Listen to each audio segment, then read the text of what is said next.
आपका स्वागत है मेरे चैनल रात की कहानियां में। अपनी लाइट्स बंद कर लीजिए, ईयरफोन्स लगा लीजिए, क्योंकि जो कहानी आप सुनने वाले हैं वो आपको पूरी रात जगाए रखेगी। और शुरू करने से पहले चैनल को सब्सक्राइब जरूर कर लीजिए, क्योंकि यहाँ की कहानियां आपके साथ रहती हैं। मैं ये बात पोस्ट करूं या नहीं, ये सोच सोच के मुझे 8 महीने हो गए।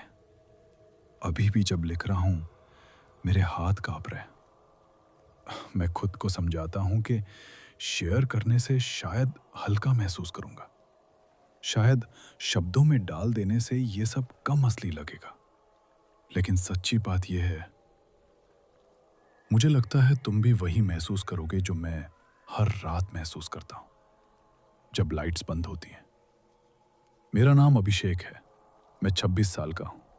दरभंगा बिहार के पास एक छोटे से कस्बे में सरकारी स्कूल टीचर हूं। जो कुछ मेरे साथ हुआ वो 17 नवंबर 2023 की रात को हुआ था। शुक्रवार था। मुझे याद है क्योंकि मैंने हाफ डे ली थी अपनी माँ से मिलने के लिए, जो अकेली मधुबनी में रहती हैं, यहां से लगभग 58 किलोमीटर दूर। मैं दरभंगा बस स्टैंड रात को लगभग 9:45 पर पहुंचा। मधुबनी की लास्ट डायरेक्ट बस छूट चुकी थी। काउंटर पे एक बूढ़ा कंडक्टर था जिसके दांत पान से लाल हुए थे।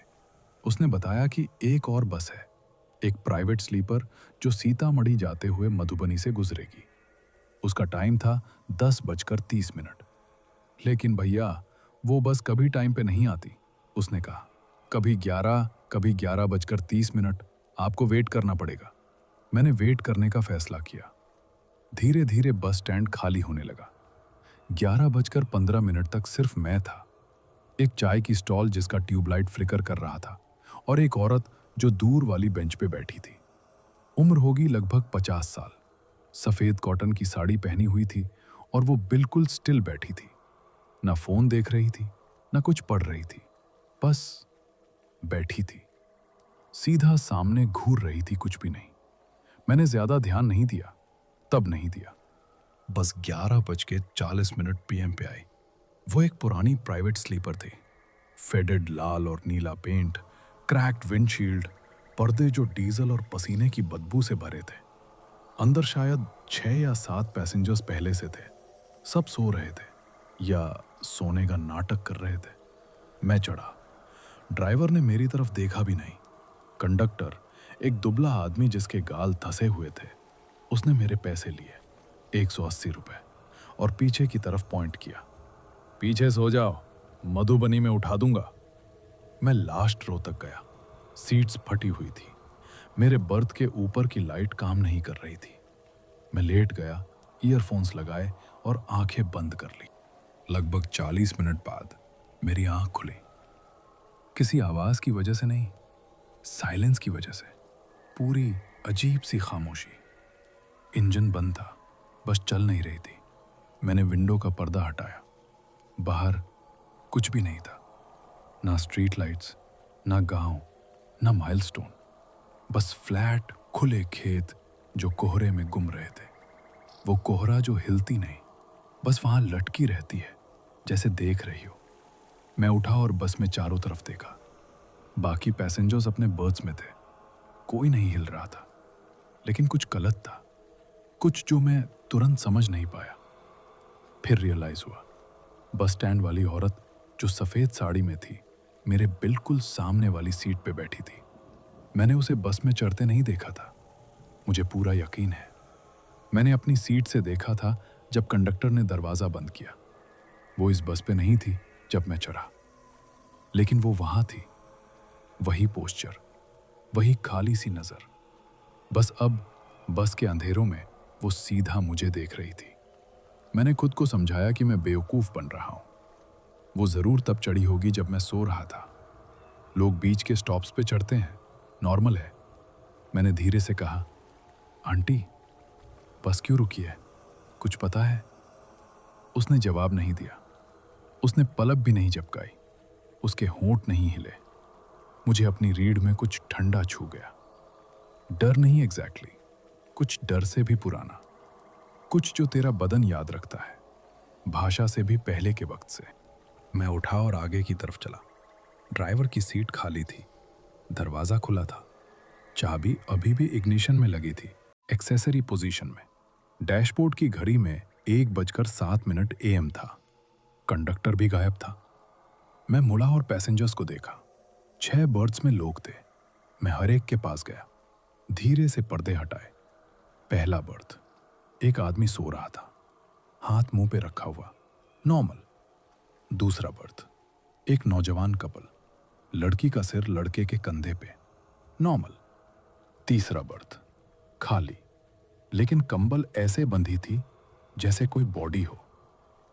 मैं उसे बहुत देर तक देखता रहा। चौथा बर्थ, एक बूढ़ा आदमी हल्का खर्राटे ले रहा था, नॉर्मल। पांचवा बर्थ, एक और आदमी, लेकिन उसकी आंखें खुली थी, पूरी तरह खुली। वो सीलिंग घूर रहा था। मैंने कहा, भाई भाई सब ठीक है? उसने जवाब नहीं दिया। उसकी छाती ऊपर नीचे हो रही थी तो जिंदा था, लेकिन उसकी आंखें, वो हिली नहीं। तब भी नहीं जब मैंने हाथ उसके मुंह के आगे हिलाया। मैं बस से उतरा। हवा ठंडी थी, सर्दी वाली ठंड नहीं, एक गीली भारी ठंड, जैसे किसी कुएं के अंदर। रोड दोनों तरफ पूरी अंधेरी में जाती थी, ना हेडलाइट्स, ना आवाजें, कीड़ों की भी नहीं। फिर मैंने सुना कदम, रोड पे नहीं, मेरे बाएं तरफ के खेत में। धीमी सोची समझी कदमों की आवाज गीली मिट्टी पे, एक के बाद एक, करीब आती हुई। मैंने अपने फोन की फ्लैशलाइट ऑन की और उस तरफ पॉइंट किया। कुछ नहीं, खाली खेत, कोहरा। कदम रुक गए। मैं वहां खड़ा रहा शायद 10 सेकंड, सांस भी नहीं ले रहा था। और फिर ये वो हिस्सा है जो मैं कभी एक्सप्लेन नहीं कर सकता। ये वही है जो मुझे जागता रखती है। मैंने सांसें सुनी, खेत से नहीं, सीधा मेरे पीछे से, इतनी करीब कि मुझे अपनी गर्दन पे महसूस होनी चाहिए थी। मैं पलट गया, कोई नहीं, लेकिन बस का दरवाजा अब बंद था। मैंने खुला छोड़ा था, मुझे पता है मैंने खुला छोड़ा था। मैंने दरवाजा पकड़ा और खींचा, खुल गया। मैं चढ़ गया। मेरे हाथ इतना कांप रहे थे कि फोन भी ठीक से नहीं पकड़ पा रहा था। मैंने टाइम चेक किया, 1:07 AM, वही टाइम जो पहले था। मैं बाहर कम से कम 5 मिनट रहा था। मैंने कॉल लॉग खोला किसी को भी कॉल करने के लिए, नो सिग्नल, एक बार भी नहीं। मैंने व्हाट्सएप खोला, माँ को भेजा मेरा लास्ट मैसेज था, बस मिल गई, रात को 1 बजे तक पहुंच जाऊंगा। टाइम स्टैम्प कह रहा था 11:42 PM। मैं ड्राइवर की सीट पे बैठ गया। मुझे नहीं पता था और क्या करूं। मैंने स्टीयरिंग व्हील पे हाथ रखे, बस कुछ सॉलिड फील करने के लिए, कुछ रियल। तभी सफेद साड़ी वाली औरत रियर व्यू मिरर में दिखी। वो आयल में खड़ी थी, बस के बीच में, मेरी तरफ मुंह करके। लेकिन मिरर में मुझे कुछ दिख रहा था जो पहले सीधा देखते वक्त नहीं दिखा था। उसके पैर फ्लोर को नहीं छू रहे थे। एक गैप था, शायद 2 इंच, उसकी साड़ी के पायदान और जमीन के बीच। मैं नहीं मुड़ा। मेरे बदन के हर हिस्से ने कहा, मुड़ो मत। जो मुझे याद है उसके बाद, वो है मुंह पे धूप। मैं अभी भी ड्राइवर की सीट पे था। बस एक छोटी सी ढाबे के पास पार्क थी, पंडौल के पास, मधुबनी से लगभग 22 किलोमीटर दूर। इंजन चल रहा था, दरवाजा खुला था, ड्राइवर बाहर था, बीड़ी पी रहा था, ढाबे वाले से बात कर रहा था जैसे कुछ हुआ ही नहीं। मैं लड़खड़ाता हुआ बाहर आया। भैया, रात को बस क्यों रुकी थी? आप कहाँ गए थे? उसने मुझे ऐसे देखा जैसे मैं पागल हूं। बस नहीं रुकी थी, सीधा आया हूं। तू सो रहा था तो उठाया नहीं, लेकिन बस रुकी थी, बीच सड़क में कहीं भी नहीं। आप और कंडक्टर दोनों गायब थे। उसने मुझे रोक दिया। कंडक्टर? कौन सा कंडक्टर? मैं अकेला ड्राइव करता हूं, इस रूट पे कंडक्टर नहीं होता। मैंने बस की तरफ देखा, सारे बर्थ्स खाली थी, सब की सब। ना कपल, ना बूढ़ा आदमी, ना वो आदमी जिसकी आंखें खुली थी, और जो सीट पे सफेद साड़ी वाली औरत बैठी थी, फटी हुई कत्ती पे एक सफेद कॉटन का धागा था और कुछ नहीं। मैं उस सुबह माँ के घर पहुंच गया। मैंने उसे बताया नहीं क्या हुआ, बता नहीं सकता था। लेकिन 3 दिन बाद मैंने ऑनलाइन उस रूट के बारे में खबर ढूंढी। मुझे एक छोटी सी आर्टिकल मिली एक लोकल दरभंगा न्यूज़ साइट से, 2019 की, मेरे सफ़र से 4 साल पहले। दरभंगा सीतामढ़ी रूट की एक प्राइवेट स्लीपर बस पंडौल के पास छोड़ी हुई मिली थी। इंजन चल रहा था, दरवाज़ा खुला था। ड्राइवर 200 मीटर दूर एक खेत में बैठा मिला। कोई रिएक्शन नहीं। वो दोबारा कभी नहीं बोला। वो अभी भी समस्तीपुर के केयर फैसिलिटी में है। आर्टिकल में लिखा था कि उस रात बस में 7 पैसेंजर्स थे। उनमें से कोई कभी नहीं मिला। मैं अब रात की बसें नहीं लेता। अगर हो सके तो अंधेरा होने के बाद ट्रैवल ही नहीं करता। लेकिन कुछ रातें रात के 1 बजे के आसपास मेरा फ़ोन ग्लिच करता है। स्क्रीन फ्लिकर होती है और एक पल के लिए घड़ी 1:07 दिखाती है। हर एक बार। मुझे नहीं पता वो औरत कौन थी। मुझे नहीं पता उस बस पे क्या हुआ। मुझे नहीं पता कि मैं उस रात का 8वां पैसेंजर था या मैं हमेशा से 2019 वाली बस पे होना था और किसी तरह निकल गया।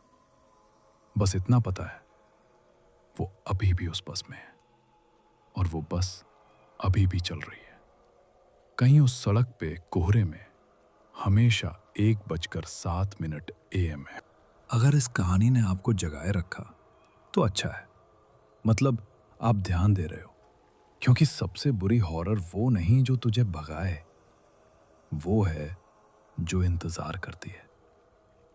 अगर सुन के कुछ महसूस हुआ तो लाइक बटन दबाइए, कमेंट करिए और बताइए, क्या आपके साथ कभी किसी रात के सफर में ऐसा कुछ हुआ जो समझ नहीं आया? मैं हर कमेंट पढ़ता हूं। रात की कहानियां को सब्सक्राइब करो और बेल आइकन दबाओ, क्योंकि अगले हफ्ते की कहानी और भी बुरी है। मिलते हैं, अगर नींद आई तो।